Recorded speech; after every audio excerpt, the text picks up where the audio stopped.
¿Cuáles son las causas de la osteoporosis? Porque los dedos se arrugan en el agua. ¿Cómo se cultiva el cacao?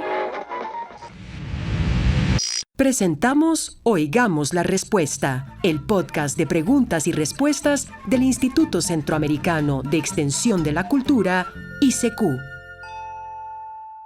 La señora Aurelia Villafuerte Obando nos envía un mensaje por WhatsApp desde San José, Costa Rica, y pregunta: ¿es cierto que el sudor de algunas personas no huele? Tengo una compañera que dice que el sudor de su esposo no tiene olor. Yo le digo que puede ser que ya se acostumbró a su olor, pero también escuché que los asiáticos tampoco tienen olor. Mi pregunta es si eso se debe a la genética o a lo que comemos. Oigamos la respuesta. Sí, es cierto que hay personas cuyo sudor casi no huele, mientras que el de otras tiene un olor más fuerte. Vamos a contarle, doña Aurelia, que el sudor en sí mismo es prácticamente inodoro, o sea, que no tiene olor. El olor aparece cuando las bacterias que normalmente tenemos en la piel descomponen ciertas sustancias que se encuentran en el sudor de cada persona. El olor del sudor puede cambiar por varias razones, como la alimentación, la higiene, las hormonas o incluso algunas enfermedades. Sin embargo, últimamente se ha descubierto que la herencia o la genética tiene un papel muy importante, pues hace que algunas personas tengan un olor más fuerte que otras. Se ha identificado un gen llamado ABCC11, que está relacionado con el olor corporal.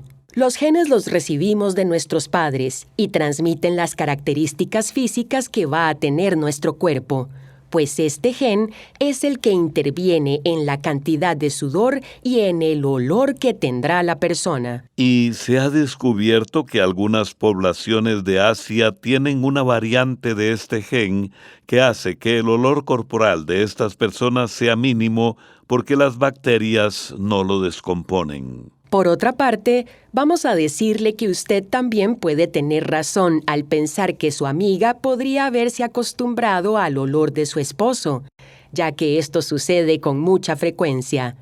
Aún así, si realmente el sudor del esposo de su amiga no tiene olor, lo más probable es que él haya heredado esa variación genética. Desde Santo Tomás del Norte, Chinandega, Nicaragua, la señora Mabel Medina dice lo siguiente: tengo 4 perros. Resulta que los más adultos le ladraban a un señor que pasaba por la casa borracho, pero a la demás gente no. Puse un cerco de malla para evitar que mordieran a los borrachos y ahora el asunto empeoró porque les ladran a todas las personas que pasan. ¿Por qué habrá cambiado su comportamiento? Oigamos la respuesta. Resulta curioso observar que los perros a veces reaccionan con algunas personas y con otras no, y como usted menciona, pueden ladrarle a una persona cuando está borracha. Esto se debe a que por el alcohol el olor del cuerpo cambia y además la forma de caminar o comportarse de la persona ebria puede parecerle rara a los perros, lo que hace que se pongan en alerta. Los perros son animales muy territoriales y ladran por instinto para avisar de un posible peligro y defender su espacio. Y resulta, doña Mabel, que ese cambio de comportamiento que usted nota suele darse con bastante frecuencia cuando se coloca una cerca o una malla. Por lo visto, lo que sucede es que la barrera refuerza el instinto territorial de los perros y los hace sentirse frustrados porque sienten que no pueden acercarse a defender su territorio como quisieran. Además, los perros han heredado de sus antepasados el sentido de manada. Por eso, cuando una persona pasa cerca y uno de los perros ladra, los otros lo imitan y el comportamiento se vuelve más fuerte. Así que probablemente sus perros sienten que están haciendo muy bien su trabajo, aunque usted esta situación la tenga tan incómoda. No sabemos cómo es su casa, pero quizá podría servir si usted coloca a la par de la malla plantas altas o algo que impida por completo que los perros vean a las personas que pasan. A veces, eso hace que ladren menos y los ayuda a estar más tranquilos. Envíennos sus preguntas al apartado 2948-1000 San José, Costa Rica. También nos pueden contactar al correo electrónico isq@isq.org o encuéntrennos en Facebook como Oigamos la Respuesta. ¿Sabía que en El Salvador existe un museo del plato? Este museo se encuentra en Suchitoto y abrió sus puertas en el año 2012. Contiene más de 1000 platos adquiridos en diferentes países como Polonia, Rusia, Alemania, Islas Vírgenes, Irlanda, Estados Unidos y Madagascar. Esto y más en Oigamos la Respuesta. Desde Filadelfia, Guanacaste, Costa Rica, el señor Harley Carballo pregunta: ¿quién fue el europeo que conquistó la costa de la Florida, Estados Unidos, y en qué año la conquistó? Oigamos la respuesta. El primer europeo que llegó y reclamó la costa de la Florida en nombre de España fue Juan Ponce de León en el año 1513. La llamó la Florida por su abundante vegetación y porque era la época de Pascua. Sin embargo, no pudo fundar una colonia permanentemente allí debido a la resistencia que opusieron a los invasores las poblaciones que allí vivían.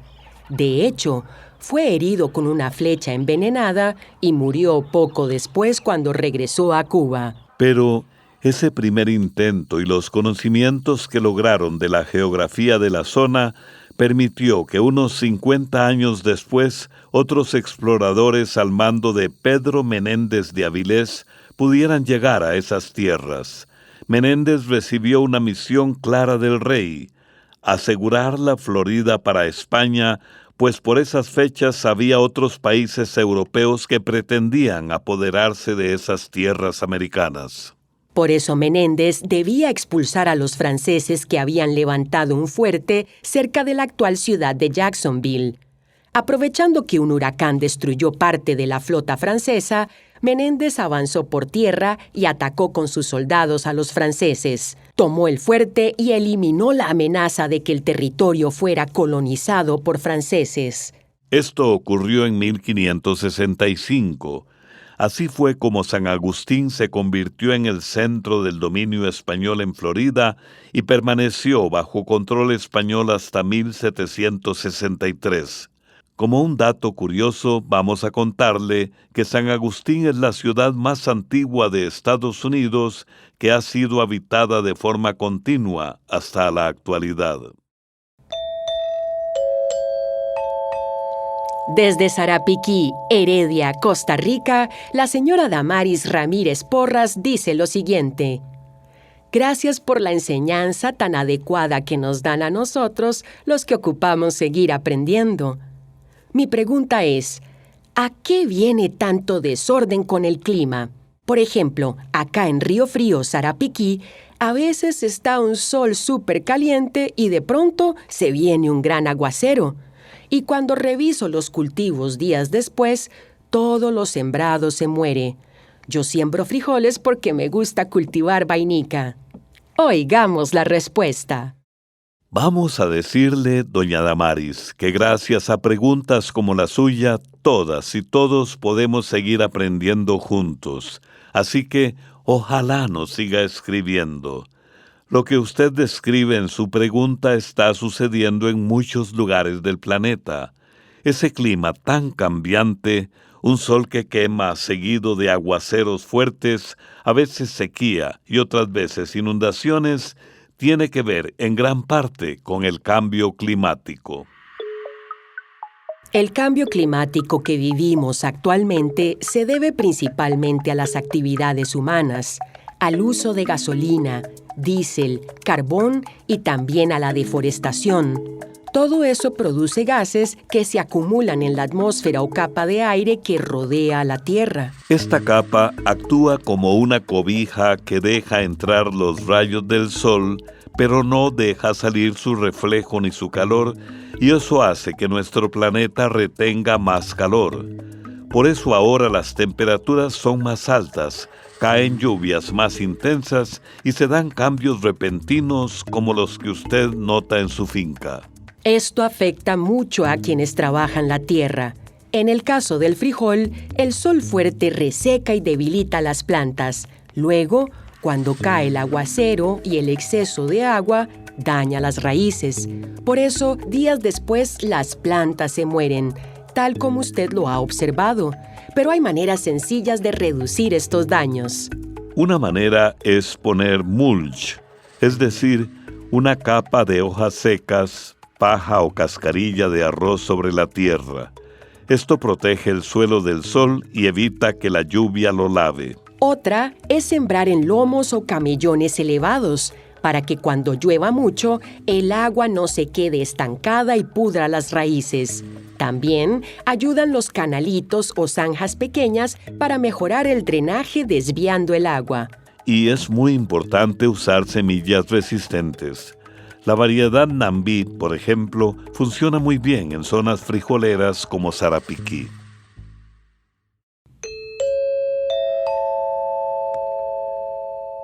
El señor Efrén Hidalgo Fallas pregunta desde Guadarrama, Desamparado, San José, lo siguiente. Si el territorio de los Países Bajos está bajo el nivel del mar, ¿hacia dónde fluyen los ríos y riachuelos de ese país? Oigamos la respuesta. Los Países Bajos deben su nombre justamente a su geografía, pues una buena parte del territorio está formado por tierras muy bajas, algunas incluso quedan por debajo del nivel del mar. Sin embargo, esto no impide que sus ríos sigan su camino y lleguen al océano. Los tres ríos más importantes, el Rin, el Mosa y el Escalda, desembocan sin dificultad en el Mar del Norte.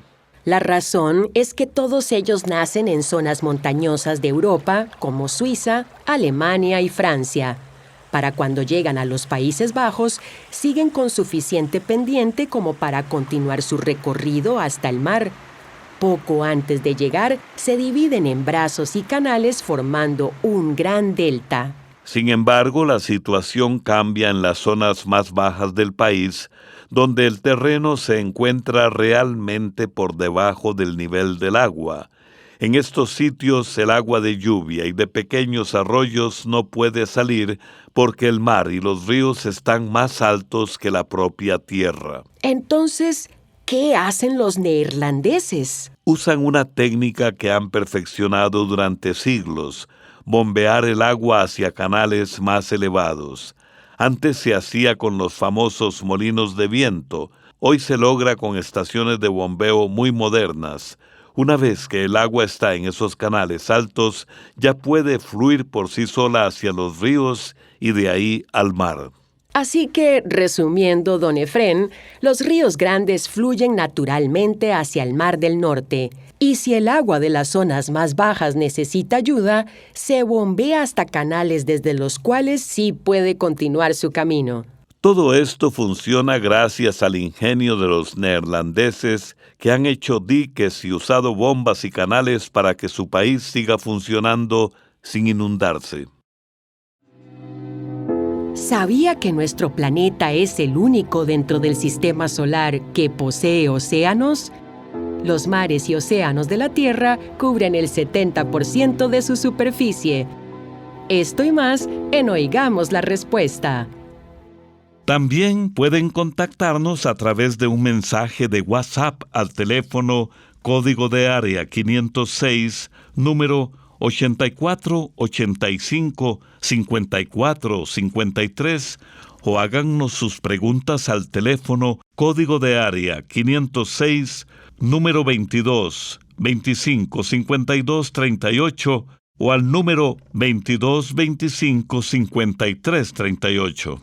Desde Pérez Celedón, Costa Rica, don Lorenzo Fonseca Valverde nos pregunta: ¿a partir de qué año empezaron los cristianos a realizar el Santo Vía Crucis?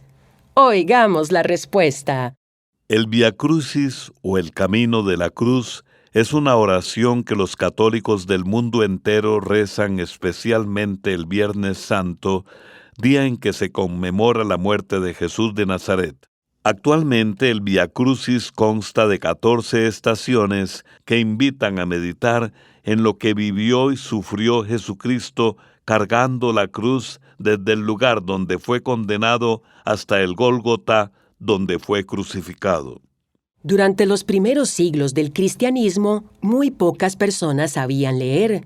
Por eso, el conocimiento de la fe se transmitía principalmente de forma oral y muchas veces en secreto para evitar la persecución romana. El Vía Crucis tiene sus orígenes en aquellas primeras peregrinaciones de cristianos a la ciudad de Jerusalén, que comenzaron a darse después del año 300, cuando cesaron las persecuciones.